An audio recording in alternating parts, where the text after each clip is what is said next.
tacaño hijo desnuda los buitres de los fondos de inversión, descubre las guaridas fiscales y emprolija la economía del laberinto.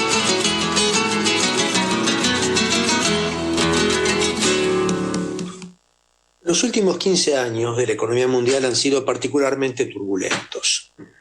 En 2008 estalló la crisis financiera, que puso fin a un periodo de crecimiento fuerte, aunque también un crecimiento que tenía fuertes desequilibrios comerciales y financieros.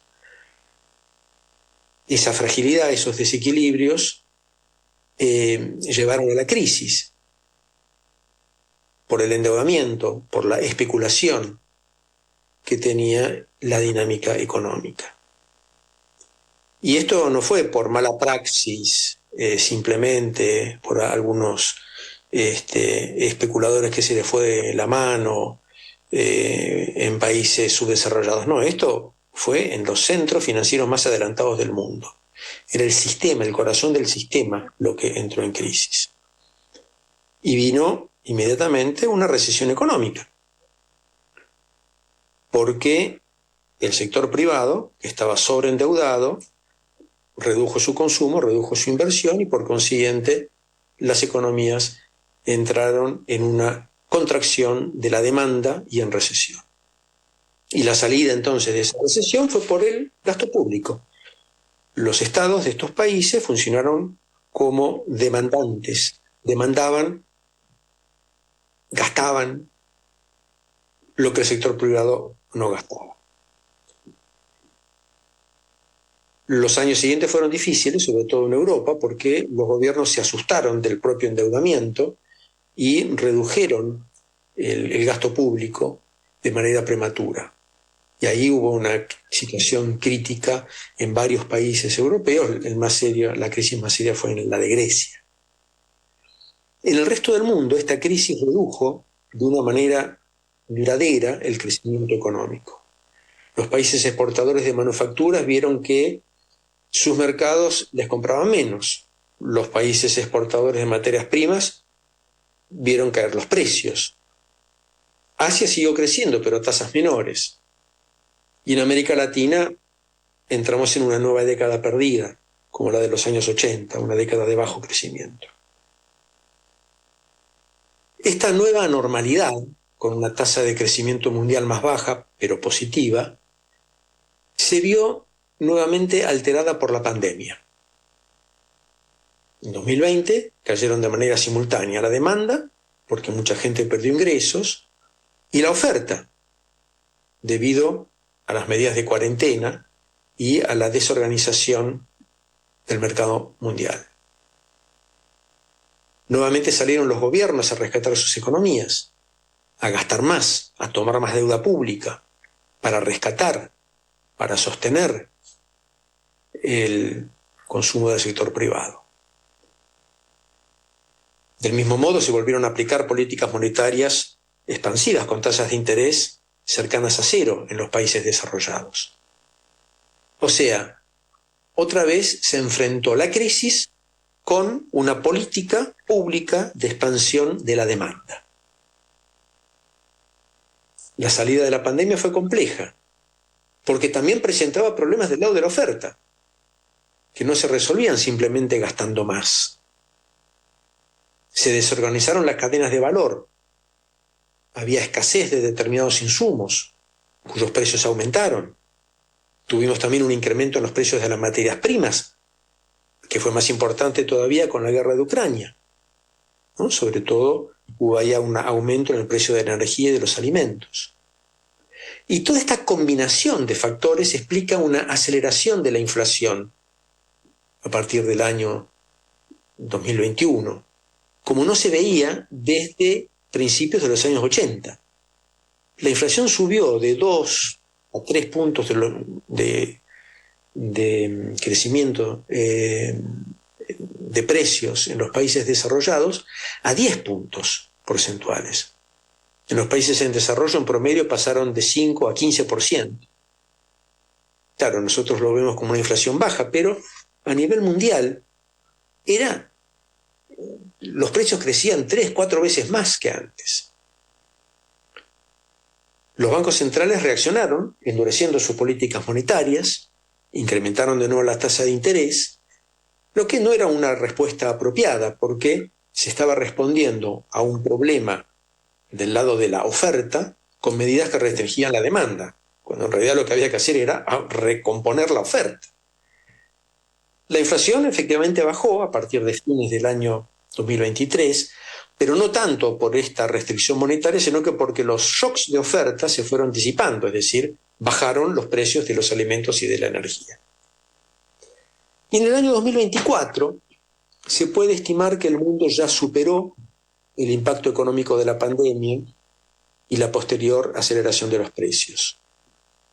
Estamos en una situación en donde el crecimiento es moderado a nivel mundial, se estima para el año 2024 en torno al 2,7%, pero también es una tasa de crecimiento muy despareja según las regiones. Los países asiáticos en desarrollo siguen siendo la locomotora de la economía mundial. China está creciendo al 5%, India al 7%. África crece un poco más que el 3% anual. América Latina no llega al 2%, de las regiones que menos crecen en el mundo, y Argentina se contrae. La economía argentina cae cerca del 4%. Entre los países desarrollados, Estados Unidos es la economía que más crece, porque mantuvo un estímulo fiscal muy fuerte y porque las familias usan los ahorros que acumularon durante la pandemia. En cambio, Europa y Japón están creciendo alrededor del 1% nada más en este año de 2024. Por último, mencionemos que la economía rusa luce sólida, con un crecimiento estimado del 3,6%. En esta nueva etapa post-pandemia, vemos que los gobiernos han empezado a reorientar sus políticas, con una atención mucho mayor al lado de la oferta. Es decir, ya no se trata solamente de gestionar la demanda para salir de una crisis, para sostener la actividad económica en general, sino que se trata de modificar la estructura de la oferta para reindustrializar sus países.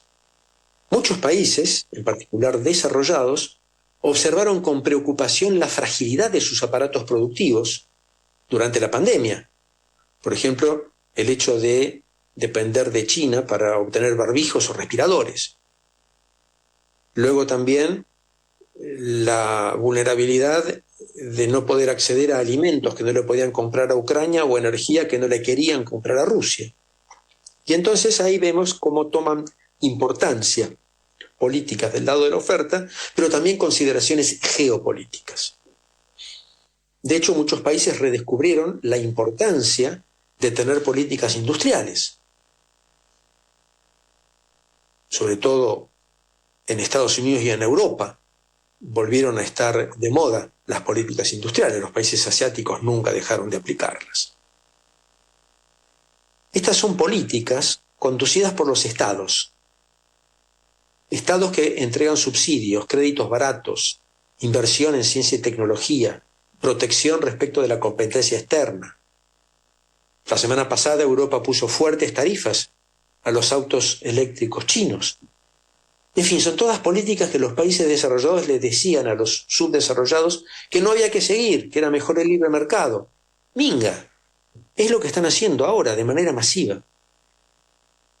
Esto también le cambia la política a China, porque ahora va a tener que apoyarse más en su mercado interno, porque el resto del mundo no le quiere comprar tanto como antes.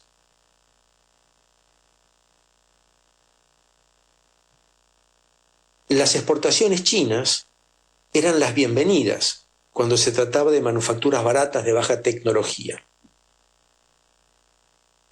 Ahora ya dejan de ser tan bienvenidas cuando copan segmentos de mercado en la frontera tecnológica. Por ejemplo, productos que son clave en la transición energética, como son los paneles solares, las baterías, los vehículos eléctricos. En Europa y en Estados Unidos ahora ven a China como un rival, más que como un socio, un rival en el control de áreas estratégicas como la inteligencia artificial, la producción de semiconductores, la electrónica cuántica. Y todo esto en nombre de la seguridad nacional, que ha pasado a ser uno de los términos económicos que se usan y que domina la política de los principales países. En nombre de la seguridad nacional se justifica la acción masiva de los estados en el desarrollo industrial. En nombre de la seguridad nacional se justifica la aplicación de medidas proteccionistas, tan criticadas cuando las quieren aplicar los países en desarrollo.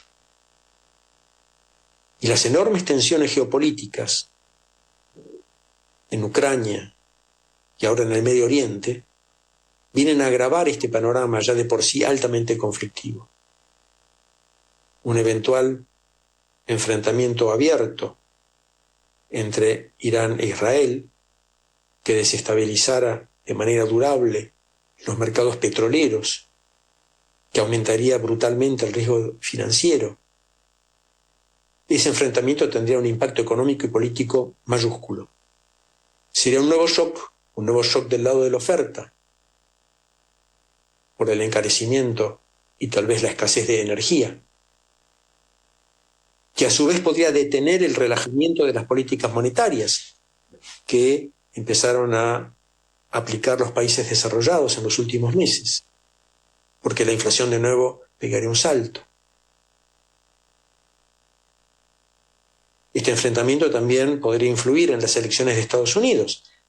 De hecho, Netanyahu parece querer desencadenar una gran guerra regional antes del 5 de noviembre para favorecer la llegada al poder de Donald Trump, una persona que, entre otras cosas, milita en favor del bombardeo de las centrales nucleares iraníes. Se podrá discutir cuánto peor sería para la paz mundial un gobierno de Trump, ya que el actual gobierno de Biden no hizo mucho para preservar la paz, todo lo contrario. Saboteó los acuerdos que se perfilaban entre Rusia y Ucrania a principios de 2022 y no frenó la lógica belicista y genocida de Israel. Una llegada de Trump sí afectaría fuertemente al comercio mundial. Ya anunció que quiere hacer un incremento generalizado de las tarifas aduaneras norteamericanas. A veces dice 10%, a veces 20% más de lo que ya están. Y esto daría un golpe tal vez fatal a lo que queda de multilateralismo en la economía mundial. Frente a un panorama mundial que ya no tiene mucho que recuerda a un sistema basado en las reglas, que no tiene nada parecido a la libre competencia, es realmente absurdo rechazar el papel económico del Estado. Ese papel económico es necesario no solamente para sostener la actividad económica y el empleo, es fundamental para desarrollar al país, a su ciencia, su industria, su tecnología, su educación, su salud, sus infraestructuras. Esto lo han comprendido y lo están aplicando en el resto del mundo. Pero Milei está dedicado a destruirlo. Con Milei, la Argentina va a contramano y a toda velocidad. Continuará.